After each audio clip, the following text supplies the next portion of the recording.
ይህ አዋዜ ልዩ ሰበር ነው። አንድ የዩናይትድ ስቴትስ አሜሪካ ኤፍ-15 የጦር ጀት በኢራን ሰማይ ላይ ተመቶ መውደቁ ተገለጸ። ፓይለቱ እስካሁን ድረስ በኢራኖች ቁጥጥር ስር እንዳልገባ የሀገሪቱ የተለያዩ ዜና አገልግሎቶች ይገልጻሉ። ታስኒም የሚሰኘው ዜና አገልግሎት እንዳለው ከሆነ በአሁኑ ሰዓት የሀገሪቱ ባለሥልጣናት ወይም ወታደራዊ አካላት የተመታውን የጦር ጀት አብራሪ በመፈለግ ላይ ናቸው። ፋርስ የሚባለው ዜና አገልግሎት አንከርማን ወይም ዜና መሪ ደግሞ ይህንን የጠላት ፓይለት ወይም ፓይለቶችን ያገኘ እንዲያስረክብ እና የገንዘብ ሽልማት እንዳለ መግለጹን እያነበብን ነው። የዩናይትድ ስቴትስ አሜሪካ የጦር ጀት ተመቶ ሲወድቅ ይህ ጦርነት ከተጀመረ ካለፈው ፌብርዋሪ 28 በኢትዮጵያ የካቲት 21 ወዲህ የመጀመሪያው ነው። ሲኤንኤን ላይ እንደታየውና ትክክለኛ መሆኑን አረጋግጦታል። ሲኤንኤን የጂኦ ሎኬትድ በሚሉት መንገድ የጦር ጀቱ ሊመታ የቻለው በኢራን ሰማይ ላይ ኩዘስታን በሚባል ክፍለ ሀገር፣ ስሙን ተሳስቼ ሊሆን ይችላል፣ ኩዘስታን በሚባለው አብራጃ ማዕከላዊ ኢራን ክፍለ ሀገር ነው። በዛ ሰማይ ላይ ነዳጅ ቀጂው ትልቅ አውሮፕላን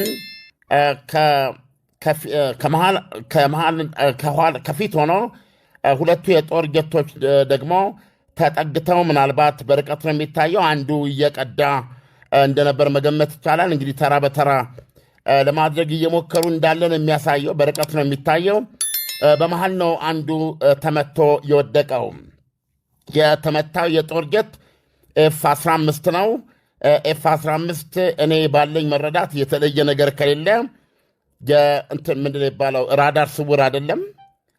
ስለዚህ ሊመታ መቻሉ ያን ያህል አስገራሚ ሊሆን አይችልም፣ ራዳር አምላክ ስላልሆነ። ነገር ግን እስራኤልና አሜሪካ በቋሚነት የሚሉት በኢራን ሰማይ ላይ ፍጹማዊ የበላይነት እንዳላቸው ወይም የሀገሪቱ የአየር መቃወሚያ ስርዓትን እንዳወደሙ ነው የሚገልጹት።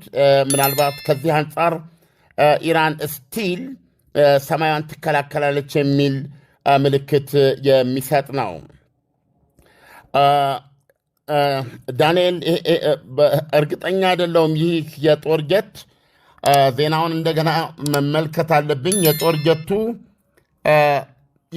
ተመቶ ነው የወደቀው። ስለዚህ ኢራን የአየር ክልሏን አሁንም ትከላከላለች ማለት ነው።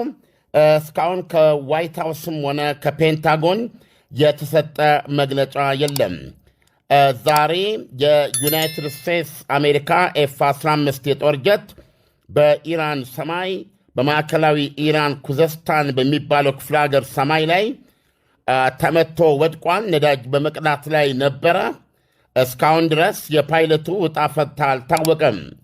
ፓይለቱ ከአውሮፕላኑ ጋር አብሮ ሊቃጠል ይችላል፣ ወይም ደግሞ እንደተለመደው ብዙዎች እንደሚጠብቁት በጃንጥላ ለመውረድ ሞክሮ ይሆናል። ከሁለቱም ማረጋገጫ አልተገኘለትም። ይሁንና የኢራን ባለሥልጣኖች ፓይለቱን እያስፈለጉ ነው። ፋርስ የሚባለው ቴሌቪዥን ይዞ ሊያስረክመ ነው ቦታውን ለጠቆመ የገንዘብ ሽልማት አውጇል።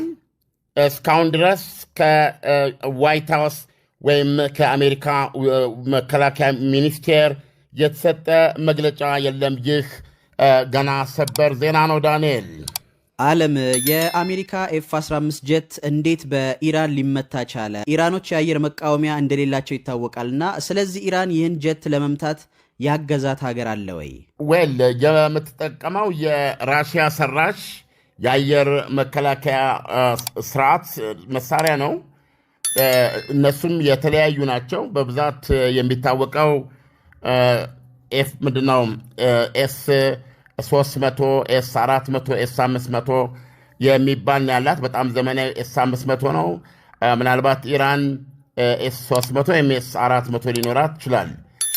እንደገና ደግሞ ሌሎች ለጊዜው አሁን ያስታውሳቸው ማልችላቸው ምናልባትም በይበልጥ የምጠቀምባቸው አይነት ራሽያ ሰራሽ የአየር መከላከያ መሳሪያዎች አሉ። ሌላው ዳንኤል አሁን ከአንተ ጋር እያወራው በሰበር ምንድን ነው የሚለው የፓይለቱ ወንበር በፎቶግራፉ እዚህ ይታያል። ወንበሩ ተጎድቷል። አጠገቡ ደግሞ የፓራሹት ይታያል፣ ፓራሹት የወረደበት።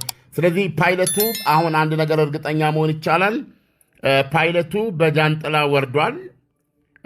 እጣ ፈንታው ግን እስካሁን አልታወቀም። በኢራን ኩዝስታን በሚባል ማዕከላዊ ክፍለ ሀገር ሰማይ ላይ በዛሬው ዕለት ነዳጅ በመቅዳት ላይ ከነበሩ ከሰማይ ለሰማይ ነዳጅ በመቅዳት ላይ ከነበሩ ሁለት ኤፍ-15 የጦር ጀቶች መካከል አንዱ ተመቶ ወድቋል። አሁን እስካሁን ባለው ሰዓት ኢራኖችም ይህንን ፓይለት እንዳልያዙ ነው የምናነበው ዜና ወይም እንዳላገኙት። አሁን እዚህ ከፊት ለፊቴ የምመለከተው ፓይለቱ አብሮ በጃንጥላ የወረደበት ወንበር በጣም ጠቁሯል። ልክ በዘይት የጠጣ ነገር ነው የሚመስለው። ምናልባት በጭስ በጣም ጠቁሮ ነው የሚታየው። መቀመጫው ተሰነጣጥሯል። መደገፊያው እንደዚሁ ተሰብሮ ነው የሚታየው። ፓይለቱ የወረደበት ጃንጥላ በሶስት ጎን ተዘርግፎ ነው የሚታየው። ስለዚህ እስካሁን ድረስ ከአሜሪካ ይፋ መግለጫ አልተገኘም። የፓይለቱ እጣ ፈንታ አልታወቀም። ዓለም ኢራኖች ይህንን የኤፍ-15 ጀት አብራሪ ላገኘ የገንዘብ ሽልማት እንደሚሰጡ ተናግረዋልና ይህ የአሜሪካ ጀት አብራሪ ለኢራኖች ተይዞ መቅረቡ ምን ይጠቅማቸዋል? አብራሪውን ይዘው መደራደሪያ ሊያደርጉት አስበው ነው ወይ? ከፍተኛ ጥቅም ነው ያለው። በጣም ሴንሲቲቭ ጉዳይ ነው። በግዳጅ ላይ ነው የወደቀው። የመጀመሪያው ተልእኮ የፓይለቱን ሕይወት መታደግ ነው። ከዚህ በኋላ ይህ ፓይለት በጠላት እጅ ከገባ አሳሳቢ ነው። ምክንያቱም ትልቁ ማወቅ ያለብህ ነገር በእርምጃው ተገሏል የሚል ነገር እንኳ ቢኖር ሬሳውን ማግኘት አለብህ። በሕይወት ወርዷል ደግሞ ከሆነ አሁን እንደምናየው በፓራሹት ወርዷል። ስለዚህ ነፍሱን መታደግ አለብህ። ስለዚህ ነፍሱን መጠየቅ ይኖርብሃል ማለት ነው። ኢራኖች ደግሞ በዚህ የህልውና ጦርነት ውስጥ ነው ያሉት እና ይህንን ፓይለት በቁጥጥር ስር አድርገው የሚወስዱት እርምጃ አይታወቅም። ወይም እንዳልከው መደራደሪያ ሊያደርጉት ይችላሉ።